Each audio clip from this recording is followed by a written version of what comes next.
오늘 본문의 말씀 중심에서 그리스도의 탄생과 구원의 역사에 대한 말씀 상고함으로 은혜 받고자 합니다.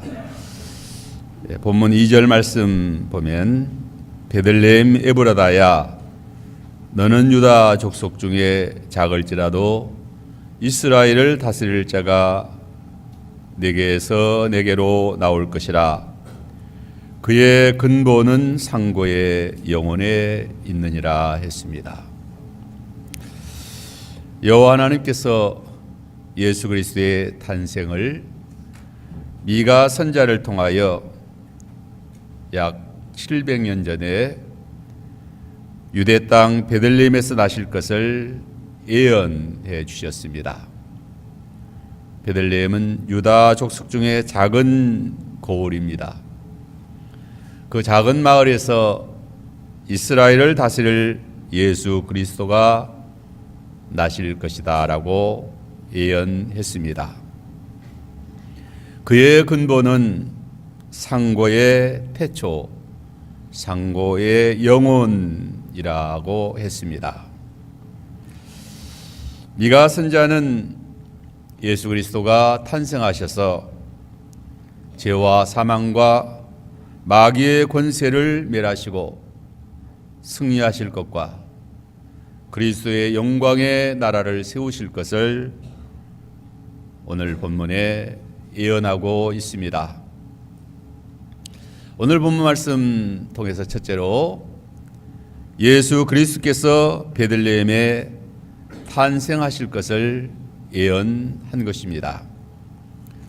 2절을 다시 보면 베들레헴 에브라다야 너는 유다 족속 중에 작을지라도 이스라엘을 다스릴 자가 네게서 네게로 나올 것이라.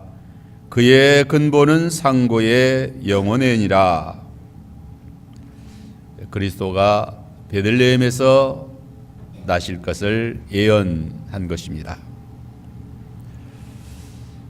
이 성구는 예수 그리스도가 탄생하셨을 때에 서기관들이 인용하여 헤롯 왕에게 말하였고, 헤롯 왕은 동방에서 찾아온 별을 보고 찾아온 박사들에게 예수는 예루살렘에서 나신 것이 아니라 베들레헴에서 나셨다라고 말해 주기도 한 것입니다.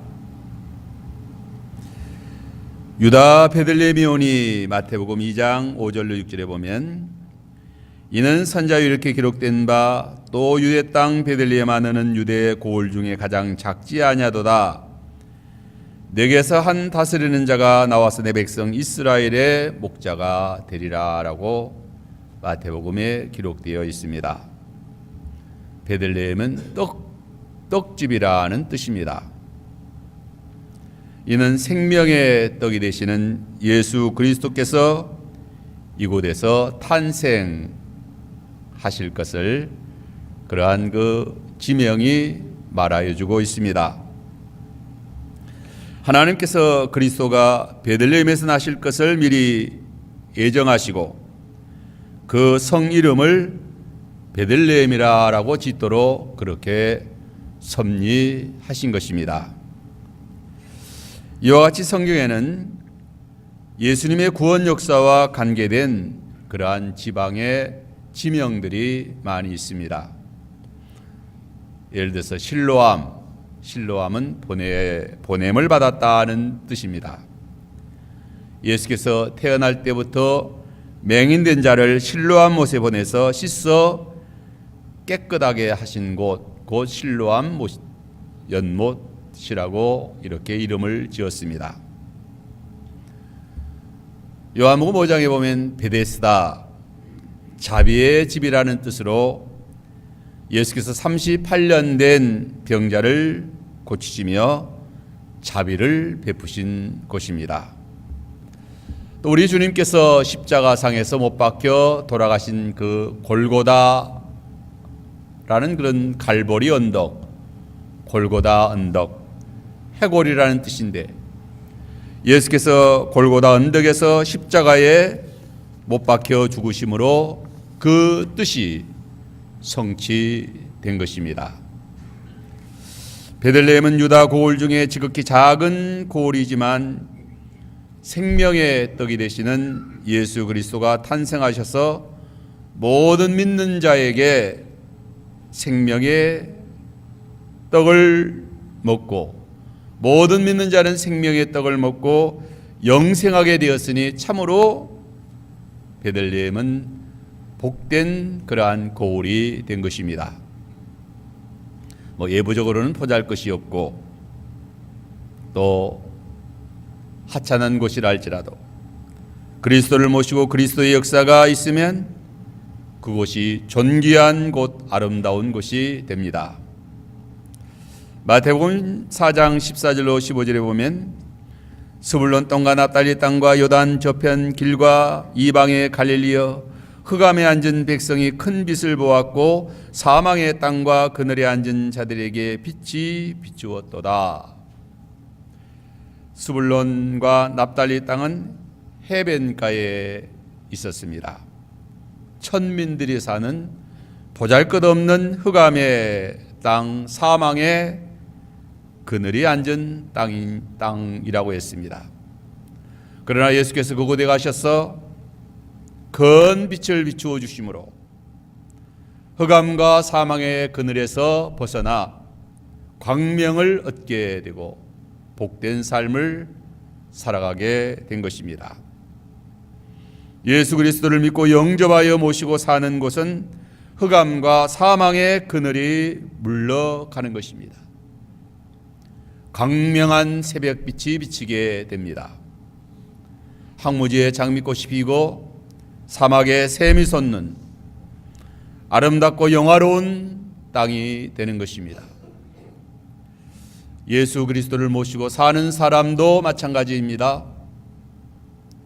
어부 시몬이 교회의 반석 베드로가 되었습니다. 또 폭행자 바울이 된 것입니다.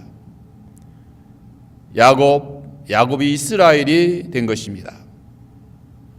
7 귀신 들려 미쳐 돌아다니던 막달라 마리아, 예수님 만나고 은혜 받아서 거룩한 여인이 된 것입니다.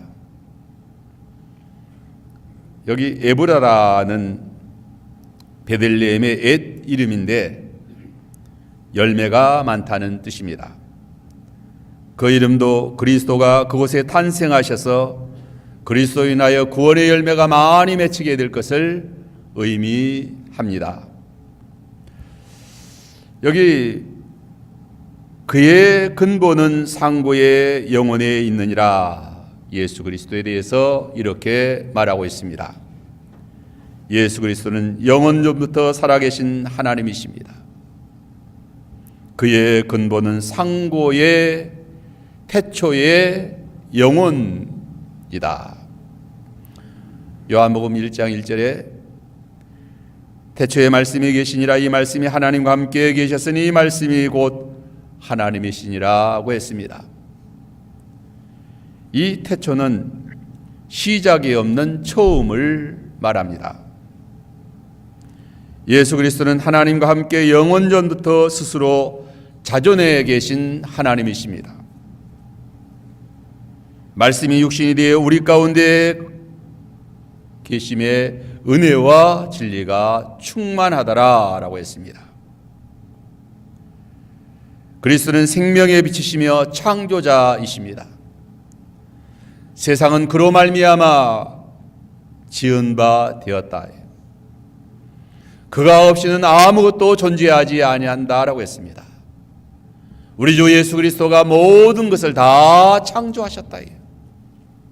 오늘날 존재하는 모든 것들은 다 우리 주 예수 그리스도가 창조하신 것입니다. 지극히 높으신 하나님이 동정녀 마리아의 몸에서 사람의 몸을 입으시고 이 땅에 찾아오신 것입니다. 하나님이 하늘의 영광의 보좌 내어놓으시고 이 땅에 오셔서 죄와 사망의 소리를 구속하여 주신 이 은혜의 역사가 곧 예수 그리스도의 탄생, 성탄절인 것입니다. 오늘 보면 3절에 보면 그러므로 임신한 여인이 해산하기까지 그들을 붙어 두시겠고 그 후에 그의 형제 남은 자가 이스라엘 자손에게로 돌아오리니 그리스도는 처녀인 마리아의 몸에서 성령으로 잉태하여 탄생하셨습니다. 우리는 동정녀 탄생을 믿습니다. 오늘날 신신학자들은 어떻게 처녀가 아이를 낳을 수 있느냐라고 우리 인간의 이성으로 과학적으로 따져볼 때 믿을 수 없다라고 말합니다. 그러나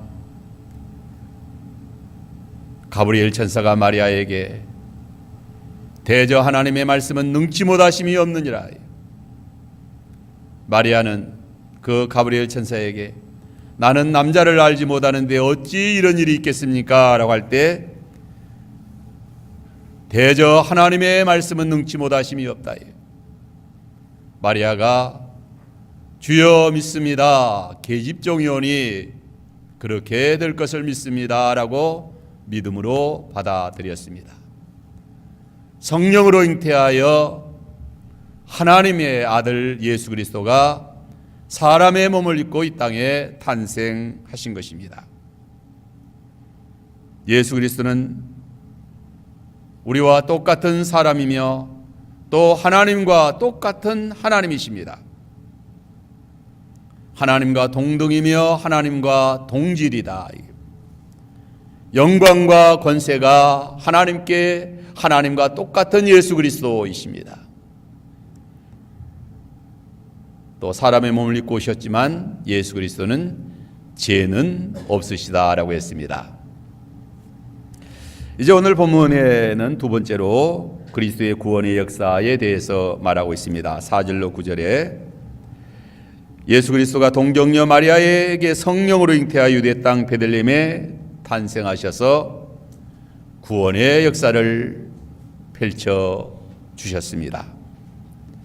예수 그리스도가 이루실 구원의 역사에 대하여 미가 선지자는 오늘 본문에서 몇 가지로 우리에게 말하고 있습니다.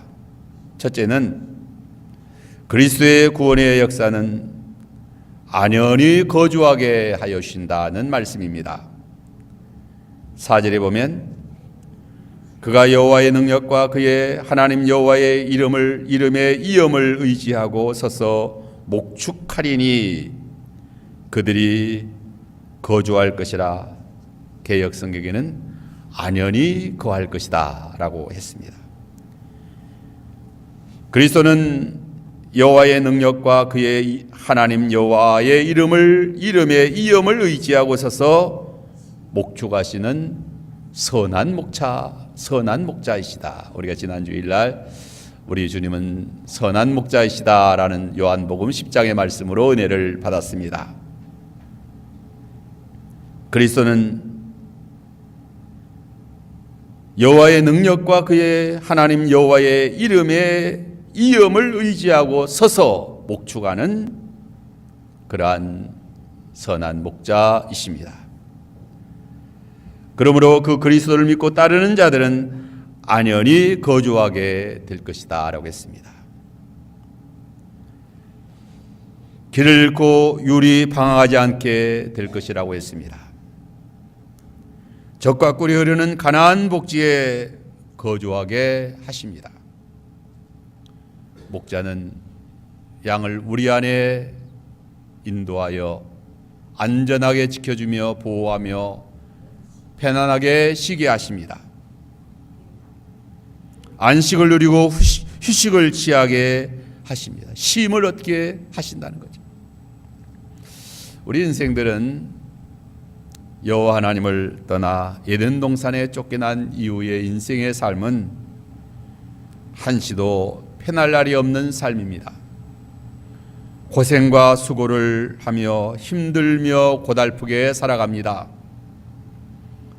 비바람과 눈보라가 세차게 몰아치는 그러한 인생의 삶인 것입니다.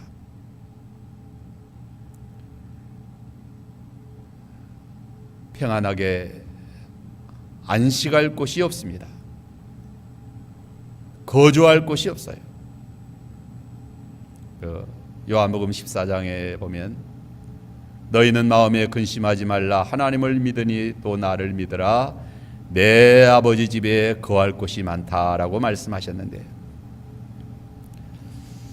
우리 인생들은 일생 동안 수고하며 노력하는 것은 어떻게 하면 평안하게 안전하게 살 곳을 위하여 노력하는 것입니다. 그래서 집도 장만하고 또 뭐 여러모로 이 모양 저 모양으로 어떻게 하면 안전하게 평안하게 거할 곳을 찾아서 노력하는 거죠. 하지만 세월이 지나면 지날수록 또 연세가 높아지면 높아질수록 점점 거할 곳이 없어져요. 죽음이 엄습해 온다는 거죠. 거할 곳이 없습니다. 안연히 거주할 것이 평안하게 안전하게 살 곳이 없어요. 진정 우리 인생들의 휴전은 어디인가 하는 것입니다. 안연히 거할 곳이 어디인가? 이 세상 그 어디에도 그 어떤 곳에도 진정한 휴식처는 없다. 대한민국에서도 어디서 살면 좀 평안하게 안전하게 잘 살 수 있을까? 서울이 좋은가? 아니면 경기도가 좋은가? 아니면 저 지방이 좋은가? 어디에 가서 안전하게 거주할 것인가? 너무 아니면 우리 대한민국은 불안하니까 외국에 가서 어디 안전하게 거주할 곳이 없을까? 하지만 어디에 가도 안전하게 거주할 곳이 없습니다. 많은 인생들이 베델을 찾고 길갈로 들어가며 부엘세바로 나아가지만 그곳에 불이 나서 사려고 가시와 찔레가 보다 괴롭힘을 괴롭힙니다. 부와 권력을 탐하여 나아가지만 허무할 뿐이다. 이번에 그 제천에서 큰 불이 났잖아요. 그 스포츠 센터 목욕탕에서 많이 사람들이 죽었다고 하는데, 목욕탕에 가서 좀 휴식도 취하고 그렇게 하기 위해서 갔는데 그만 거기서 갇혀 죽고 말았다.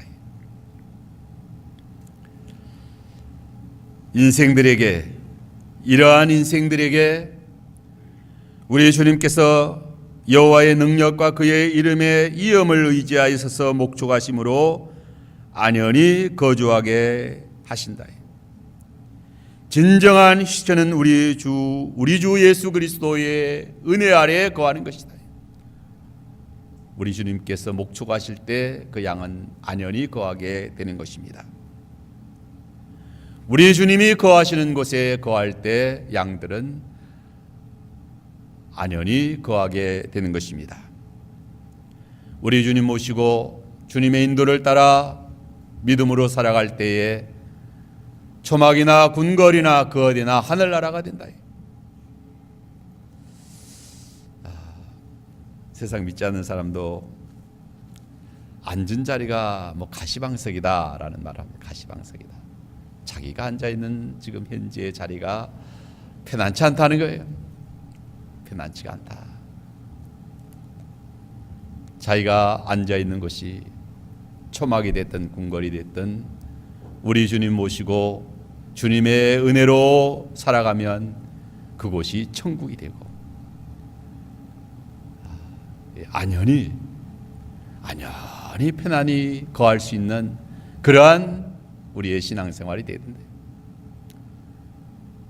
어디에 가 있어도 야곱이 광야 루스드라 그 허벌판에 돌을 베개하고 누워 있어도 그곳에 주님이 임하시고 구원의 하늘의 문이 열리시고 구원의 사닥다리가 펼쳐질 때에 베델 하나님의 집이 되었다. 하나님의 집이 되니까 얼마나 안연해요. 편안한 휴식처다예요. 천국의 안방이 얼마나 편안합니까? 천국의 안방에 우리가 거한다고 하면은 걱정할 것이 없어요.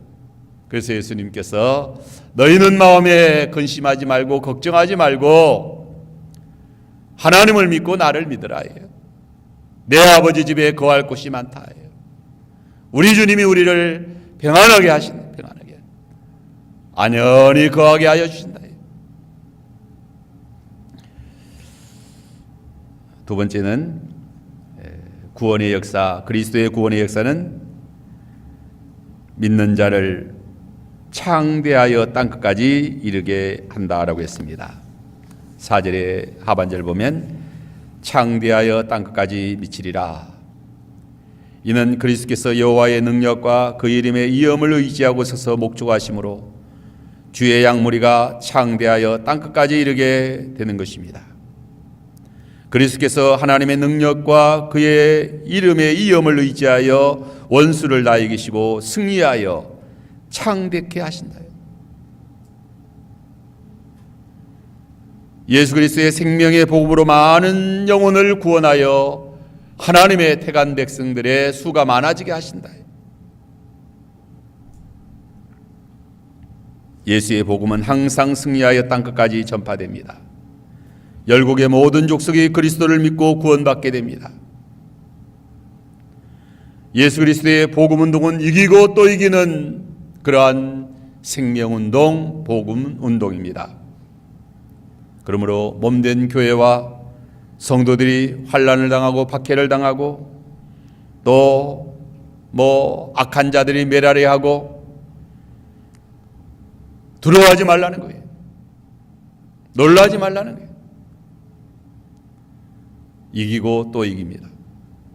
창대하여 땅끝까지 그리스도의 나라를 세우게 될 것이다. 그리스도의 기업을 세우게 될 것입니다. 산돌이신 예수 그리스도의 그 뜨인 돌, 우상을 쳐서 깨뜨리고 산에 가득하여 온 천하에 가득하게 될 것이다. 하나님의 나라만 가득하게 될 것이다. 이제 세 번째는 그리스도를 믿는 자는 평강을 얻습니다. 5절 6절에 보면 이 사람은 우리의 평강이 될 것이라. 이 사람 그리스도는 우리의 평강이 될 것이라. 아수 사람이 우리 땅에 들어와서 우리 궁들을 밟을 때에는 우리가 7 목자와 8 군왕을 일으키고 그를 치리니 그들이 칼로 아수르 땅을 항모하게 하며 니므롯 땅의 어기를 항모하게 하리니 아수 사람이 우리 땅에 들어와서 우리 지경을 밟을 때에는 그가 우리를 그에게서 건져내리라. 여기 그리스도는 우리의 평강이 될 것이다. 그 이유가 무엇일까요? 그리스도가 우리의 평강이 되는 이유, 이방 마귀의 세력과 싸워 이겨주시기 때문이다. 당시 가장 그 이방의 악한 큰 세력은 아수르였습니다. 아수 사람이 우리 땅에 들어와 우리 궁을 밟을 때에는 마귀는 끊임없이 하나님의 나라를 무너뜨리려고 이렇게 악한 세력들이 공격해 온다는 거예요. 아수르, 애굽, 또 블레셋, 바벨론, 이런 세력들이 하나님의 나라를 무너뜨리려고 공격해 옵니다. 말세에는 적그리스도가 이방의 많은 세력을 이용해서 기독교를 발로 밟고 성도들을 멸하려고 무섭게 우는 사자와 같이 덤벼듭니다. 붉은 말이 나오고 교회를 박해하며 성도를 멸하려고 할 것이다 라고 했습니다. 하나님의 나라는 아무 난관 없이 세워지는 것은 아닙니다. 예수 그리스도가 탄생하셨을 때도 헤롯 왕이 예수 그리스도를 죽이려고 했습니다. 초대교회에도 헤롯 왕이 사도 야고보를 칼로 쳐 죽였습니다. 또 로마의 황제 네로 황제를 비롯해서 여러 황제들이 기독교를 박해하고 성도들을 박해하고 핍박했습니다. 근세에 와서 일본의 군국주의, 또 나치 독일, 또 공산주의가 나와서 교회를, 하나님의 나라를 무너뜨리기로 박해했습니다. 그러나 그러한 박해 속에도 우리 주 예수 그리스도의 여호와의 능력과 그의 이름의 이엄의 권세로 승리하여 하나님의 나라가 세워지게 된다. 대간 백성을 다 구원하여 영광의 기업을 이루게 하신다는 거예요. 여기 우리 주님께서 7 목자와 8 군왕을 일으켜 악한 세력을 물리치고 승리하신다고 했어요. 7 목자는 칠수는 만수를 가리킵니다.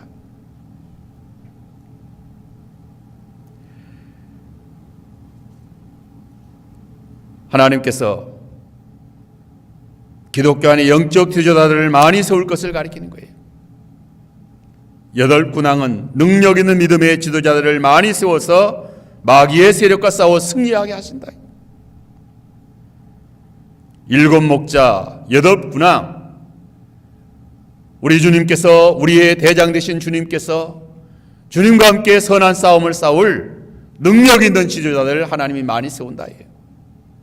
역사적으로 사도 바울, 베드로, 또 루터, 칼빈, 어거스틴, 훌륭한 능력 있는 지도자를 세워서 싸워 승리하게 하신다.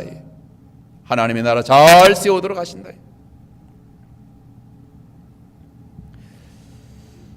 여기 니므롯은 바빌론을 가리킵니다.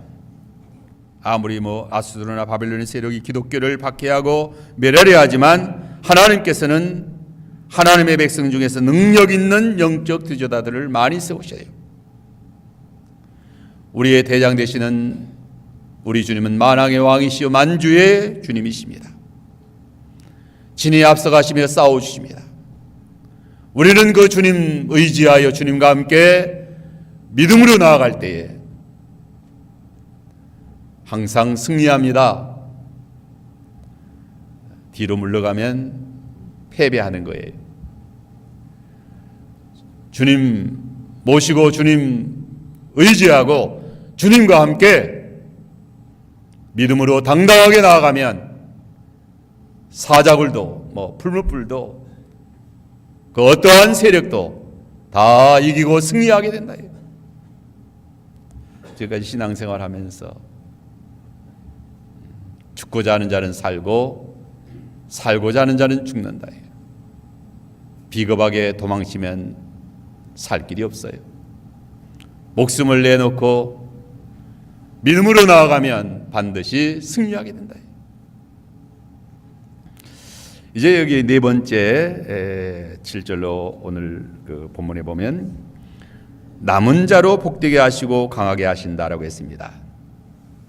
7절에 보면 야곱의 남은 자는 많은 백성 중에 있으리니 그들은 여호와께로부터 내리는 이슬 같고 풀이에 내리는 단비 같아서 사람을 기다리지 아니하며 인생을 기다리지 아니할 것이다 라고 했고, 또 8절로 9절에 야곱의 남은 자는 여러 나라 가운데와 많은 백성 가운데 있으리니 그들은 수풀의 짐승들 중에 사자 같고 양떼 중에 젊은 사자 같아서 만일 그가 지나간즉 밟고 찢으리니 능히 구원할 자가 없을 것이라.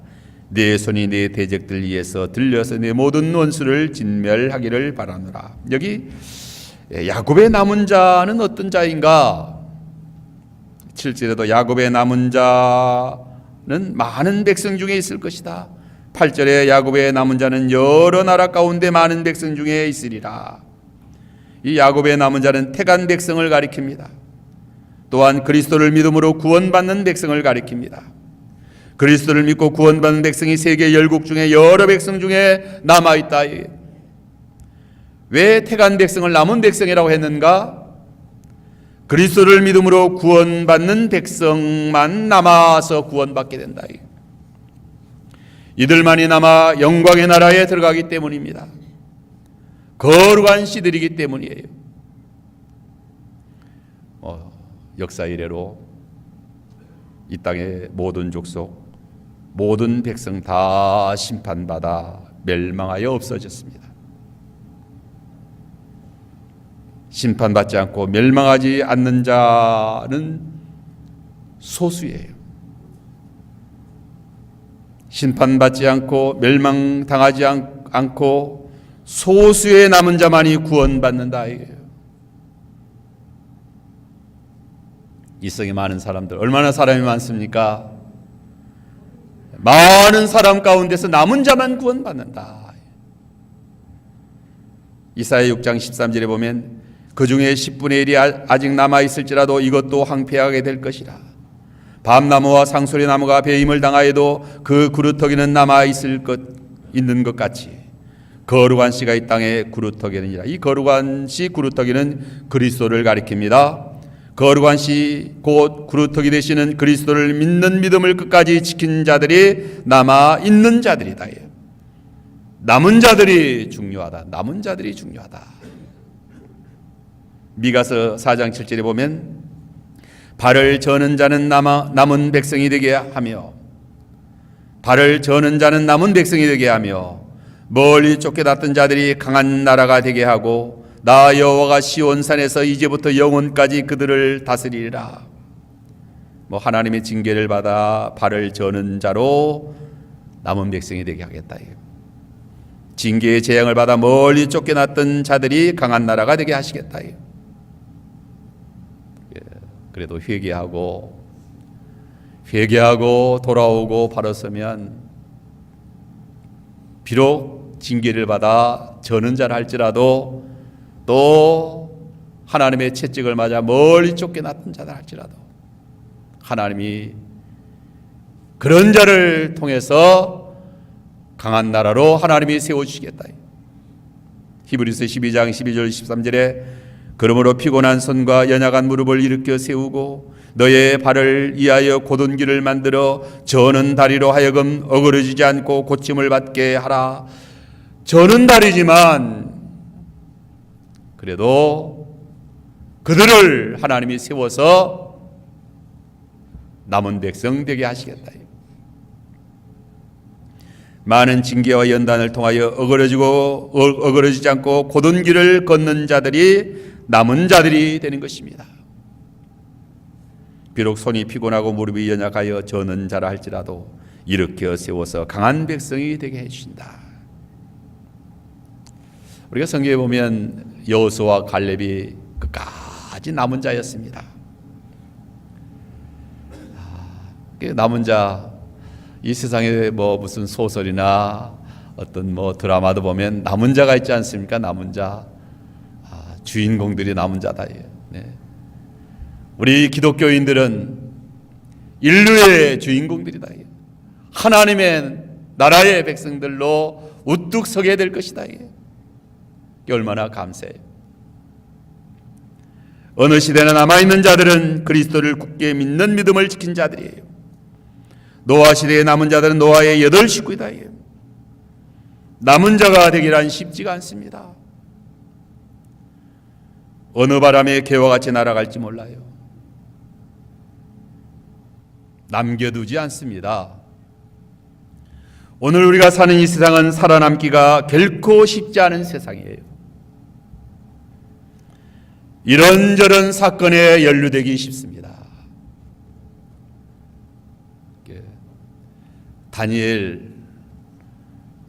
다니엘을 끌어내리려고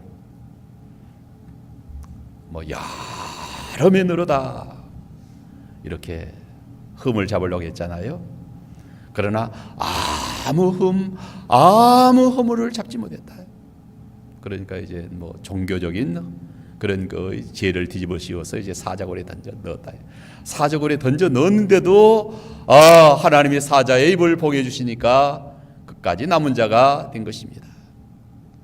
오늘날 우리나라에도 법망에 걸리지 않고 뭐 잘 빠져나가는 사람도 결국은 법망에 걸려서 감옥에 가잖아요.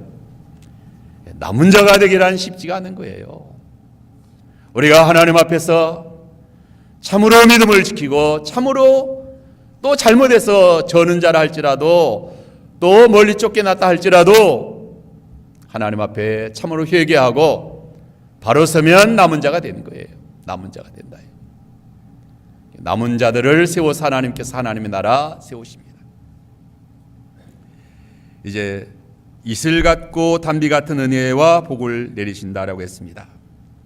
실제 야곱의 남은 자는 많은 백성 중에 이슬이니 그들은 여호와께로부터 내리는 이슬 같고 풀이에 내리는 단비 같아서 사람을 기다리지 아니하며 인생을 기다리지 아니하며. 이 야곱의 남은 자에게 이슬 같고 단비 같은 은혜와 복을 알려주신다. 이슬 같고 단비 같은 은혜와 복은 여호와 하나님께로부터 내려옵니다. 우리가 이슬과 단비는 농작물을 잘 되게 하지 않습니까? 그와 같이 이슬 같은 성령의 은혜와 단비 같은 하나님의 신령한 말씀으로 성도의 심령을 소송시키시고 영혼을 소송시키시고 복을 나려주신다. 하나님이 위에서 내리시는 각양 신령한 은사와 은혜와 복을 통하여 우리 사람은 잘 되는 것입니다. 신명기 32장 2절에 보면 내 교훈은 비처럼 내리고 내 말은 이슬처럼 맺히니 연한 풀이에 가는 비 같고 채소 위에 단비 같다라고 했어요. 여호와께로부터 이슬 같은 성령의 은혜와 단비 같은 신령한 생명의 말씀을 받아 살아가는 사람, 그러한 사람은 사람을 기다리지 아니하며 인생을 의지하지 않는다. 여기 사람을 기다리지 아니하며 인생을 기다리지 아니하는 자란 말씀, 사람의 도움으로 물을 공급받을 걱정 없이 살 수 있는 그러한 사람이다.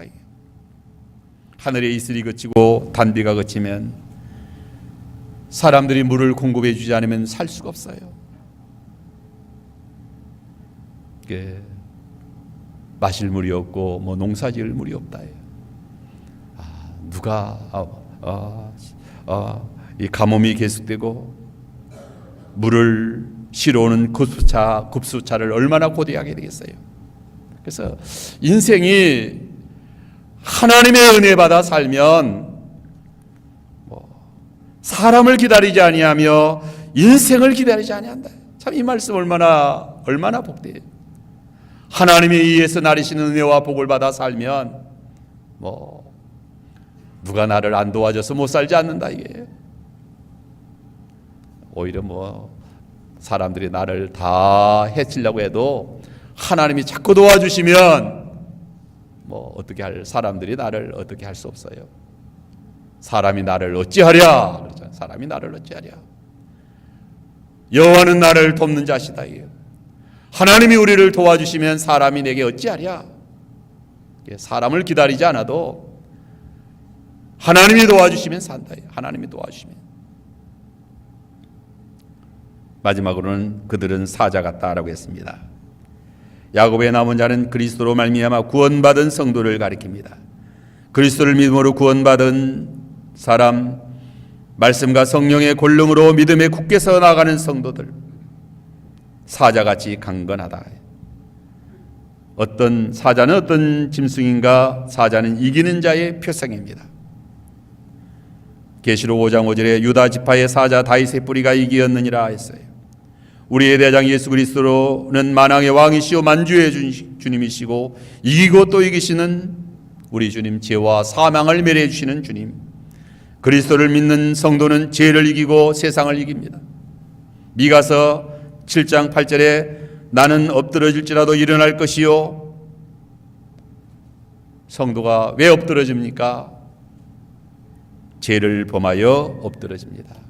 그래서 참 가장 우리가 안타깝고 가장 불행한 것은 죄를 범하기 때문에 엎드러지는데, 그러나 망하지 않습니다. 그는 회개하고 일어나기 때문이에요. 우리 기독교인들은 죄를 범하지 아니한 자가 아니다. 죄를 범하여도 죄를 범하여 엎드려졌지만 망하지 않아요. 그리스도를 믿음으로 죄를 회개하고 다시 일어서기 때문이에요. 그리스도의 은혜가 우리에게 임하기 때문에, 십자가의 은혜가 임하기 때문에 죄를 회개하게 되고 다시 일어서게 된다. 범죄치 않은 인생이 어디 있습니까? 징계받지 않은 인생이 어디 있어요? 하지만 그리스도의 구속의 은혜로, 십자가의 은혜로 죄를 회개하고 다시 일어나게 되는 것입니다. 그러므로 사자같이 담대하여 승리하게 됩니다. 마귀를 이기고 세상을 이기고 또 죽음을 이기고 우리는 영화로운 영광의 부활의 승리를 이루게 됩니다. 우리의 하나님의 나라는, 그리스도의 나라는 반드시 아름답게 세워지게 될 것이다. 또 우리 자신들의 구원도 반드시 영화로운 구원으로 세워지게 됩니다. 사망 하나에 쏘는 것이 어디 있느냐? 우리 육신이다. 사망에 쏘임을 당하여 아프게 비참하게 거꾸러지지 않습니까? 그러나 그리스도의 부활의 생명의 능력으로 영화로운 영광의 모습으로 부활하게 된다. 승리하게 됩니다. 이러한 확신을 가지고, 생명을 가지고, 그리스도를 믿는 믿음을 가지고 우리가 하나님의 나라 승리하는 구원 역사 잘 펼쳐나가는 우리의 신앙생활 하도록 해야만 되겠습니다. 다 같이 기도합시다.